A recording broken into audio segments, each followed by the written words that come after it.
अपने भक्त पर प्रभु श्री राम की कृपा। श्री अयोध्या जी में कनक भवन एवं हनुमानगढ़ी के बीच में एक आश्रम है जिसे बड़ी जगह अथवा दशरथ महल के नाम से जाना जाता है। काफ़ी पहले वहाँ एक संत रहा करते थे जिनका नाम था श्री राम प्रसाद जी। उस समय अयोध्या जी में इतनी भीड़ भाड़ नहीं होती थी, ज़्यादा लोग नहीं आते थे। श्री राम प्रसाद जी ही उस समय बड़ी जगह के कर्ता धर्ता थे। वहाँ बड़ी जगह में मंदिर है जिसमें पत्नियों सहित चारों भाई श्री राम, श्री लक्ष्मण, श्री भरत एवं श्री शत्रुघ्न जी एवं हनुमान जी की सेवा होती है।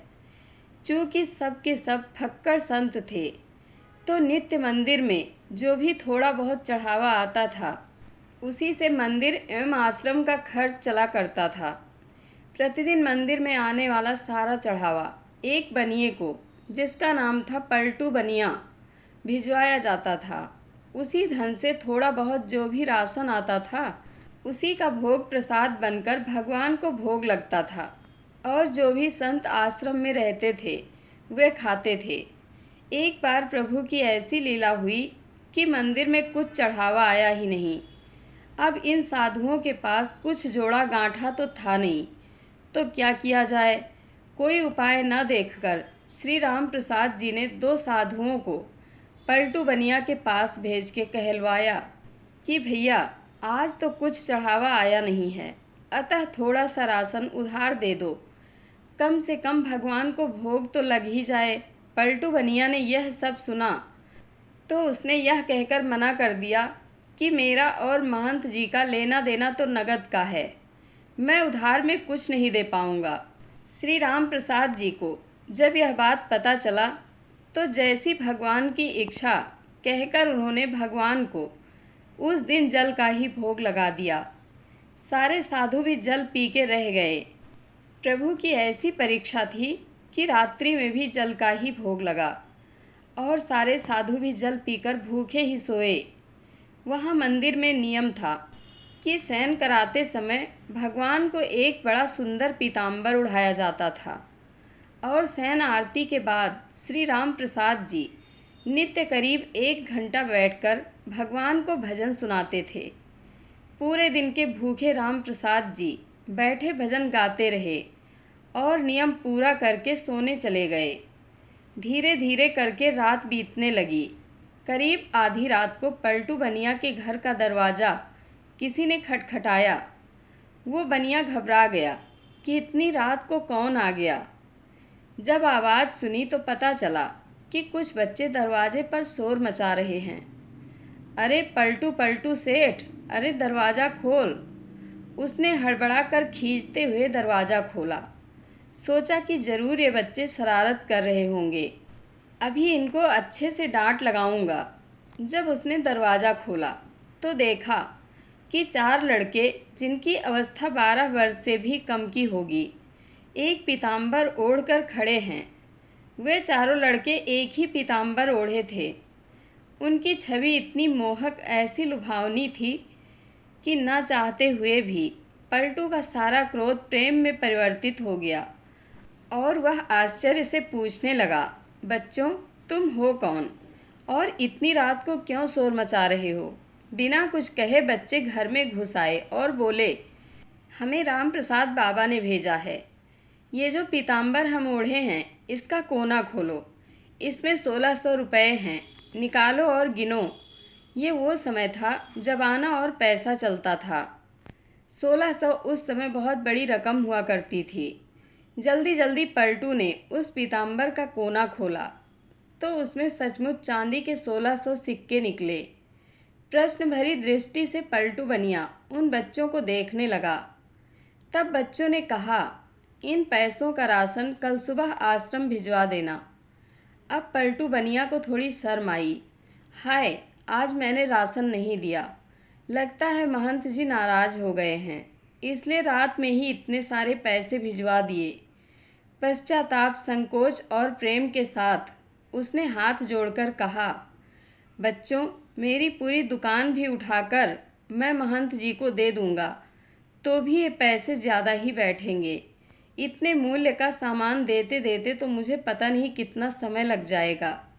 बच्चों ने कहा, ठीक है, आप एक साथ मत दीजिए, थोड़ा थोड़ा करके अब से नित्य ही सुबह सुबह आश्रम भिजवा दिया कीजिए। आज के बाद कभी भी राशन के लिए मना मत कीजिएगा। पलटू बनिया तो मारे शर्म के जमीन में गड़ा जाए। वो फिर हाथ जोड़कर बोला, जैसी महंत जी की आज्ञा। इतना कह सुन के वो बच्चे चले गए, लेकिन जाते जाते पलटू बनिया का मन भी ले गए। इधर सवेरे सवेरे मंगला आरती के लिए जब पुजारी जी ने मंदिर के पट खोले तो देखा भगवान का पीताम्बर गायब है।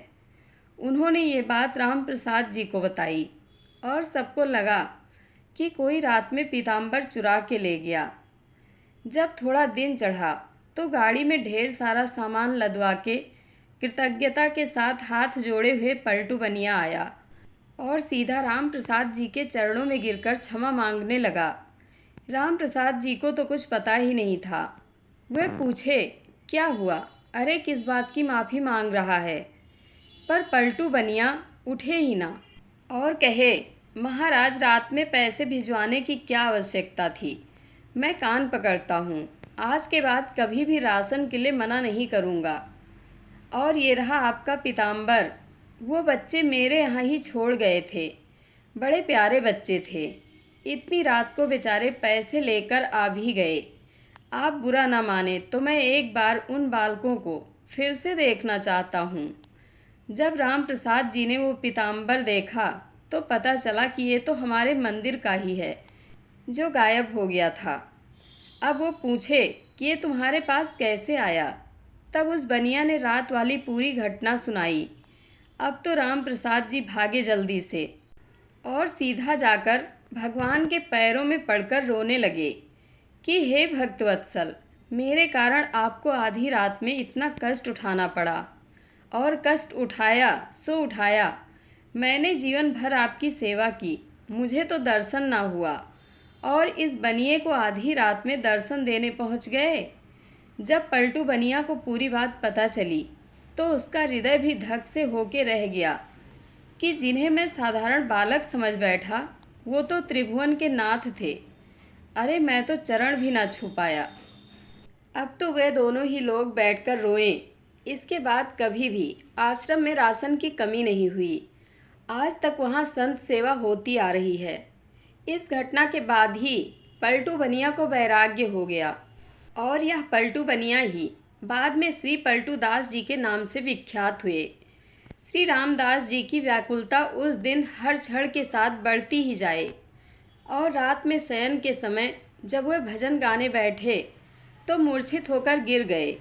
संसार के लिए तो वे मूर्छित थे, किंतु मूर्छा अवस्था में ही उन्हें पत्नियों सहित चारों भाइयों के दर्शन हुए और उसी दर्शन में श्री जानकी जी ने उनके आंसू पोंछे तथा अपनी उंगली से इनके माथे पर एक बिंदी लगाई, जिसे फिर सदैव इन्होंने मस्तक पर धारण करके रखा।